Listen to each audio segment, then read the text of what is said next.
નમસ્કાર. દિવસભરના તાજા સમાચારોમાં તમારું સ્વાગત છે.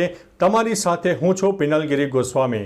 સમાચારો વિસ્તારથી જાણીએ એ પહેલા મહત્વના સમાચારો ઉપર એક નજર. નમસ્કાર મિત્રો આજે તારીખ 20 ફેબ્રુઆરી 2025 વાર છે ગુરુવાર. મહત્વની હેડલાઇન્સ ઉપર નજર નાખીએ તો પીઆઈ સહિત 3 પોલીસ કર્મીઓને સસ્પેન્ડ કરવામાં આવ્યા છે. વાત છે ઉપલેટાના કેરાળા ગામની. આગળ વાત થશે બજેટ સત્ર શરૂ થાય તે પહેલા કોંગ્રેસનો હોબાળો સામે આવ્યો છે. આગળ વાત થશે મહિલાઓના સીસીટીવી વેચનારા 2 ઝડપાઈ ગયા છે. વાત છે રાજકોટ હોસ્પિટલની. આગળ વાત થશે આ રેલવે ઓવરબ્રિજ 10 દિવસ માટે રહેશે બંધ. વાત છે મણિનગરની. આગળ વાત થશે જીતની એટલી ખુશી કે જેસીબી ઉપર ચડી ગયા આ બધા મંત્રીઓ જીવની પણ પરવા ન કરી. આગળ વાત થશે મહિલાના વિડીયો કાંડ મુદ્દે સાયબર ક્રાઇમ હવે કામે લાગી ગઈ છે. ત્યારે આગળ વાત થશે ગુજરાતની જનતાનો આભાર પીએમ મોદીએ વ્યક્ત કર્યો છે. ત્યારે આગળ વાત થશે ઘણી જગ્યાએ બહેનો દારૂ પીવે છે તેઓ શંકરસિંહ વાઘેલાએ જણાવ્યું છે.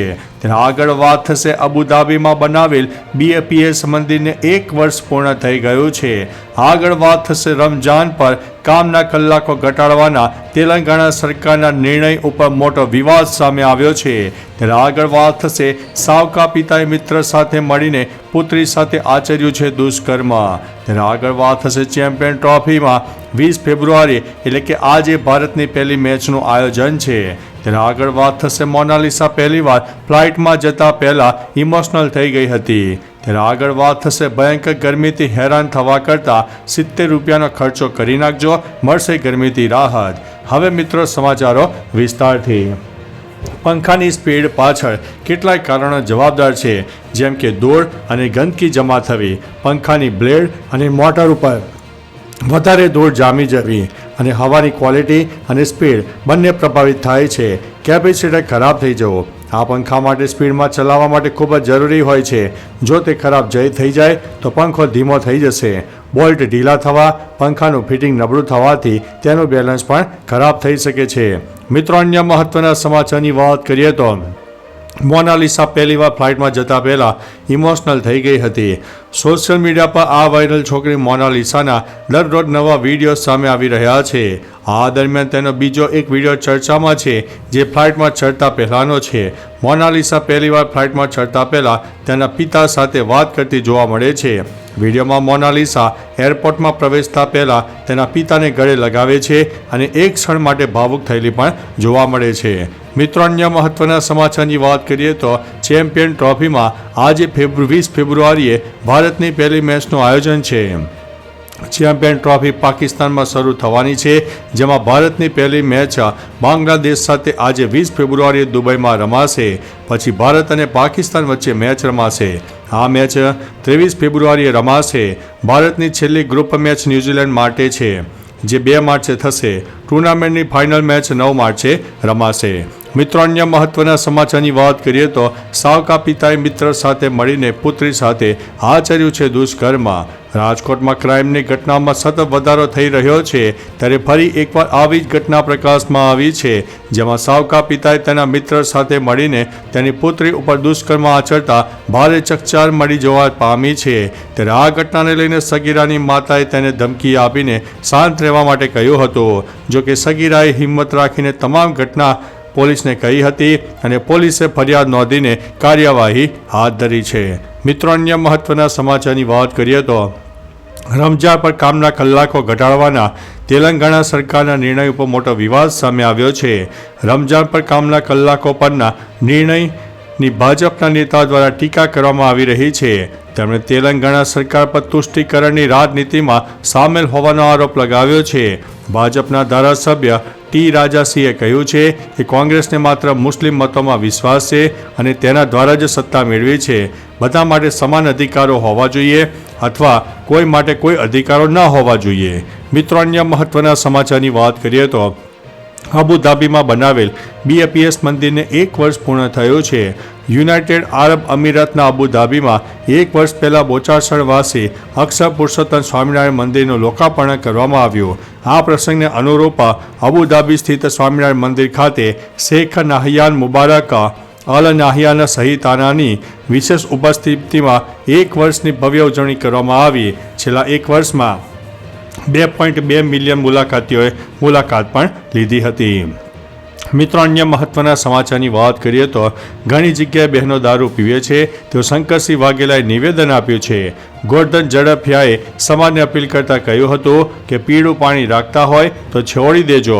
દીકરી અને પત્નીને પૂછી જોજો કે પરિણામ શું આવે છે. આપણે બધાએ બહારથી નહીં પણ અંદરથી સુધરી જવાની જરૂર છે. દારૂ મામલે હવે શંકરસિંહ વાઘેલાએ પણ નિવેદન આપ્યું છે. વાઘેલાએ નિવેદન આપતા કહ્યું છે કે ગુજરાતમાં પાટીદારો નહીં અન્ય સમાજમાં પણ દારૂ પીવાય છે. ઘણી જગ્યાએ બહેનો પણ દારૂ પીવે છે. મિત્રો, અન્ય મહત્વના સમાચારની વાત કરીએ તો ગુજરાતની જનતાનો આભાર. પીએમ મોદીએ આભાર વ્યક્ત કર્યો છે. સ્થાનિક સ્વરાજ્યની ચૂંટણીના પરિણામ પર પીએમ મોદીની પોસ્ટમાં લખ્યું હતું કે ગુજરાતનો ભાજપ સાથેનો સંબંધ અતૂટ છે. સમય સાથે સંબંધ મજબૂત બની રહ્યો છે. રાજ્યમાં યોજાયેલી નાગરિક ચૂંટણીઓમાં ભાજપને સંપૂર્ણ સમર્થન અને આશીર્વાદ આપવા બદલ હું ગુજરાતના લોકોનો હૃદયપૂર્વક આભાર માનું છું. વિકાસની રાજનીતિનો આ બીજો મોટો વિજય છે. આનાથી આપણા મહેનતુ કાર્યકરોને વધુ ઉર્જા સાથે લોકોની સેવા કરવાની તક મળશે. મિત્રો, અન્ય મહત્વના સમાચારની વાત કરીએ તો મહિલાઓના વિડીયો કાંડ મુદ્દે સાયબર ક્રાઇમ હવે કામે લાગી ગઈ છે. રાજકોટના પાયલ હોસ્પિટલમાં સોનોગ્રાફી ગાયનેક સારવારના મહિલાઓના વિડીયો યુટ્યુબ ઉપર અપલોડ કર્યા મામલે અમદાવાદ સાયબર ક્રાઇમે 3 ટીમો બનાવી છે. 3 ટીમો અલગ અલગ રાજ્યોમાં તપાસ માટે પહોંચી છે. જણાવી દઈએ કે મેગા MBBS નામની યુટ્યુબ ચેનલ અને મેગા ડિમોસ ગ્રુપ નામની ટેલિગ્રામ ચેનલમાં મહિલાઓની જાણ બહાર અંગત CCTV ફૂટેજનો ખુલ્લેઆમ વેપાર થઈ રહ્યો હતો. મિત્રો, અન્ય મહત્વના સમાચારની વાત કરીએ તો જીતની એટલી ખુશી કે જીવની પરવા ન કરી. સ્થાનિક સ્વરાજ્યની ચૂંટણીમાં ભાજપ ફાવી ગયું છે. ભાજપની જીતનો જશ્નો એવો ઉજવાયો કે લોકો તેમના જીવની પણ પરવા ન કરી. વડનગર નગરપાલિકામાં કોંગ્રેસની જીત થઈ હતી. જીતની ઉજવણીમાં લોકો બાન બોલ્યા અને જીવને જોખમમાં મૂક્યો. જીતની ઉજવણી કરવા માટે JCBમાં બેસીને સરઘસ પણ કાઢ્યું. કોંગ્રેસના 2 ઉમેદવારોની જીત થતાં રસ્તા ઉપર JCBમાં વિજય સરઘસ કાઢવામાં આવ્યો, જેનો વિડીયો હવે વાયરલ થયો છે. મિત્રો, અન્ય મહત્વના સમાચારની વાત કરીએ તો આ રેલવે ઓવરબ્રિજ 10 દિવસ માટે રહેશે બંધ. હાલ બુલેટ ટ્રેનની કામગીરીના કારણે અમુક બ્રિજ બંધ કરવા પડ્યા છે. ત્યારે મણિનગર સ્થિત નાથાલાલ ઝઘડા રેલવે ઓવરબ્રિજ આગામી 10 દિવસ માટે બંધ રહેશે. વાહન ચાલકો મણિનગર ઈસ્ટ રોડથી વલ્લભાચાર્ય ચોક થઈને BRTS થઈને મણિનગર ક્રોસિંગ તરફ, ગાયત્રી ડેરી, અનુપમ બ્રિજ, કાંકરિયા રોડ થઈને પુનિત મહારાજ રોડ, સર્વિસ રોડ, નાથાલાલ ઝઘડા બ્રિજથી મણિનગર ક્રોસિંગ રોડનો ઉપયોગ કરી શકશે. મિત્રો, અન્ય મહત્વના સમાચારની વાત કરીએ તો મહિલાઓના CCTV વેચનારા 2 ઝડપાયા છે.